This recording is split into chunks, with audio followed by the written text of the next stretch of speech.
I got fired and they gave my encrypted projects to an intern. Now their $100,000 demo just crashed live. Sometimes the best revenge is just watching karma do its thing. My name is Jake Martinez, and I'm about to tell you how my former company Tech Nova Solutions learned the hard way why you don't mess with your lead developer. Before we begin, make sure to hit that like button and subscribe for more incredible true stories. Drop a comment below. What's the most shocking betrayal you've ever witnessed? Share your thoughts with our community.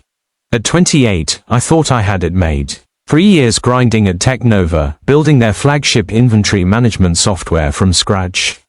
60-hour weeks, energy drinks for breakfast, my Honda Civic practically living in the company parking lot. But I believed in the project. AutoTrack Pro was going to revolutionize how mid-sized businesses managed their supply chains. The warning signs started when they hired Derek Richardson as the new VP of Engineering.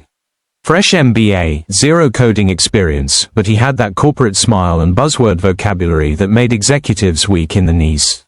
During our first team meeting, he looked at my carefully architected codebase and said, "We need to make this more agile." I should have started looking for another job right then. Derek brought in his own people, a bunch of junior developers willing to work for peanuts and kiss ass.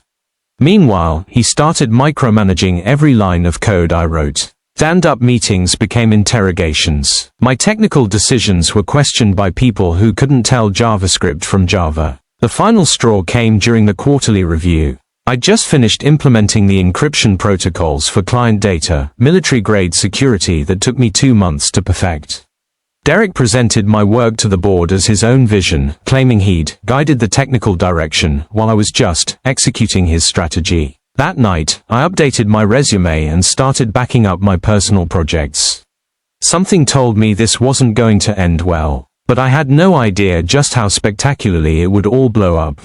3 weeks later, Derek called me into the conference room with our Sarah from Human Resources sat there with that practiced sympathetic expression, while Derek couldn't even make eye contact. "Jake, we're restructuring the development team," Sarah began. "Your position is being eliminated." Eliminated, like I was some redundant spreadsheet formula. "We're going in a different direction," Derek added, finally looking up.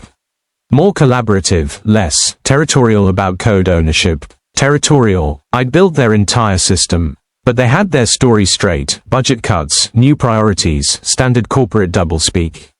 2 weeks severance, clean out your desk, security will escort you out. The kicker, as I packed my personal items, I overheard Derek on a phone call. "Yeah, we'll have the intern take over his projects.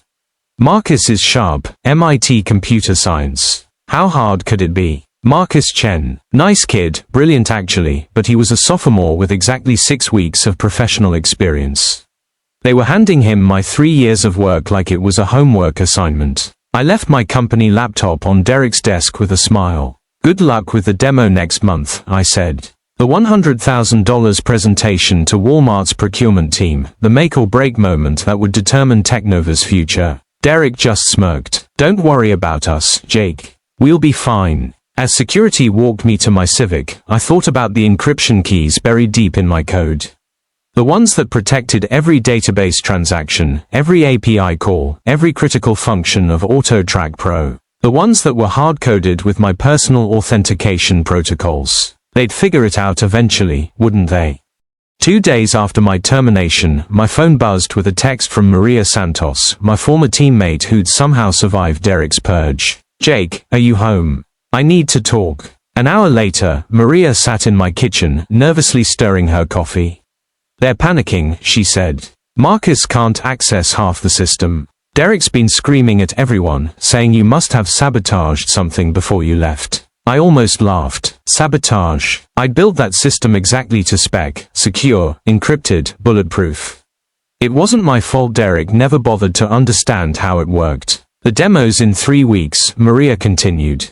Derek brought in some hotshot consultant from Silicon Valley. Guy named Brad Wellington, charges $5,000 a day. But even he can't crack your security protocols. $5,000 a day. I was making $85,000 a year. Derek's telling everyone the encryption is unnecessarily complex, Maria said, making air quotes. He wants to strip it all out and rebuild from scratch. In 3 weeks, I nearly choked on my Folgers. Maria, that encryption isn't just a feature, it's integrated into everything. The database structure, the API endpoints, the user authentication system. Remove it and what? And AutoTrack Pro becomes a $2 million house of cards. Maria's face went pale. Jake, Walmart's bringing their entire executive team to this demo. If it fails, then Technova's done. I stood up, pacing to my window. 3 weeks ago, that thought would have terrified me. Now it felt like justice. But Marcus didn't deserve to go down with the ship. I couldn't sleep that night. Not because I felt guilty, Derek had made his bed, but because I kept thinking about Marcus. The kid was brilliant, just inexperienced. And Maria, who had a mortgage and 2 kids. They didn't deserve to suffer for Derek's arrogance. The next morning, I drove to Technova's parking lot and waited. At 12:30, Marcus emerged, looking like he hadn't slept in days. I intercepted him at the subway across the street. Marcus, right. I'm Jake Martinez. His eyes widened. Mr. Martinez. I'm sorry about what happened. I didn't ask for your projects, they just... Relax, kid. You want to grab lunch? I'll buy. Over turkey subs, Marcus poured out his frustration. I've been staring at your code for 2 weeks. It's incredible work, but I can't make sense of the security layer. Every time I try to modify something, the whole system locks up. That's by design, I said.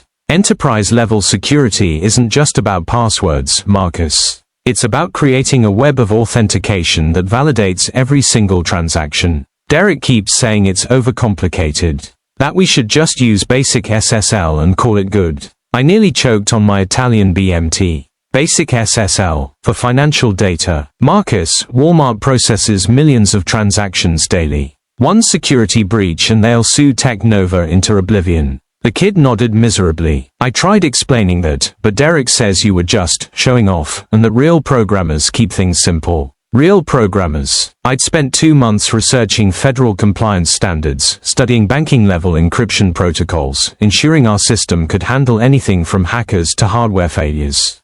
But sure, I was just showing off. Marcus, can I ask you something? What happens if the demo fails? Derek says they'll blame it on the transition period. Find a scapegoat. Marcus looked up at me. I think I'm the scapegoat. That's when I made my decision.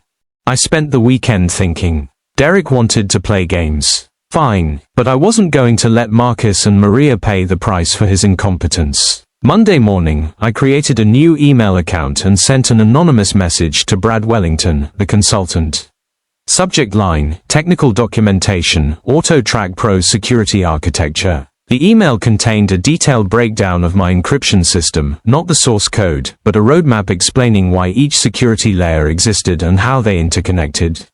I made it clear that removing any component would compromise the entire system's integrity. Then I waited. Maria texted me Wednesday, Brad quit. Said the project was architecturally unsound, and he wouldn't attach his name to it. Derek's bringing in the team from his last company. Derek's former team. The same developers who'd helped him run his previous startup into the ground. This was getting better by the minute. Thursday brought another update, new plan. They're going to demo the old version of AutoTrack, the one before your encryption upgrades. Derek thinks no one will notice the missing features. The old version, the one with 17 critical bugs I'd spent months fixing. The one that crashed every time you tried to process more than 50 transactions simultaneously. Walmart was planning to stress test the system with their actual inventory data during the demo. I pulled up the Walmart procurement website and noted their average transaction volume, 200 plus concurrent processes during peak hours. This was going to be spectacular. Demo day arrived like Christmas morning. I'd positioned myself at Murphy's Bar across from Technova's office building, nursing a beer and watching the parade of Walmart executives enter the lobby. Regional VPs, procurement directors, IT security chiefs, the whole crew that could make or break a software company. Maria had been texting me updates all morning. Derek wore his lucky tie. Keeps talking about showing those Walmart boys what real innovation looks like. Marcus looks like he's going to throw up. Been testing the old system all night. They moved the demo to the main conference room. Derek wants the biggest possible audience. At 2 p.m., my phone buzzed, starting now. Derek's doing his opening presentation. I could picture it perfectly, Derek in his best suit, clicking through PowerPoint slides about revolutionary inventory solutions and next-generation business intelligence. Promising capabilities that existed only in my encrypted version. 2:15 p.m., system loading. So far so good. 2:20 p.m., they're uploading the test data. Walmart brought their actual inventory database. 2:25 p.m., processing starting. Marcus is sweating bullets. Then silence for 10 minutes. I ordered another beer. 2:35 p.m., crashed. Everything's frozen. Derek's trying to restart. 2:40 p.m., second crash. Error messages everywhere. Walmart's CTO is asking technical questions Derek can't answer. 2:45 p.m., complete system failure. Derek's blaming server issues. Walmart's lead architect is laughing. Actually laughing. The dominoes were falling exactly as I'd predicted. The Walmart team left after 30 minutes. No handshakes, no business cards exchanged, no, we'll be in touch. Just a polite, thank you for your time, that might as well have been a funeral eulogy. Maria called me that evening, voice shaking with laughter and disbelief. Jake, you should have seen it. Derek tried blaming everything on you, said you'd sabotaged the code before leaving. But then Walmart's security chief started asking specific questions about encryption protocols and federal compliance standards. Let me guess, Derek had no answers. Worse, he said encryption was unnecessary overhead for modern applications. This guy looked at him like he'd just suggested storing passwords in plain text. Which, knowing Derek, I couldn't help but smile. What about Marcus? That's the beautiful part. After Derek completely imploded, Marcus stepped up and gave an honest assessment. Explained that the demo system was 3 versions behind, missing critical security features, and fundamentally unstable. Walmart's team was actually impressed with his technical knowledge. And Derek, emergency board meeting tonight. Word is they're bringing in an interim CEO while they reassess leadership effectiveness. 3 months later, I got a call from Marcus. Technova had offered him Derek's old position, VP of Engineering at 20 years old. His first decision, hiring me back as lead security architect at a 20% raise. Derek, last I heard, he was selling insurance in Tucson. Sometimes the best revenge isn't plotting someone's downfall. Sometimes it's just building something so well that when they try to tear it down, they destroy themselves instead. The encryption keys I'd embedded weren't a trap, they were a test. Derek failed spectacularly. And AutoTrack Pro. With proper leadership and a team that understood security, we landed the Walmart contract 6 months later. Turns out when you don't cut corners on the important stuff, everything else falls into place. I still drive that Honda Civic. But now it's parked in the VP spot, right next to Marcus's new Tesla. Some stories have happy endings after all.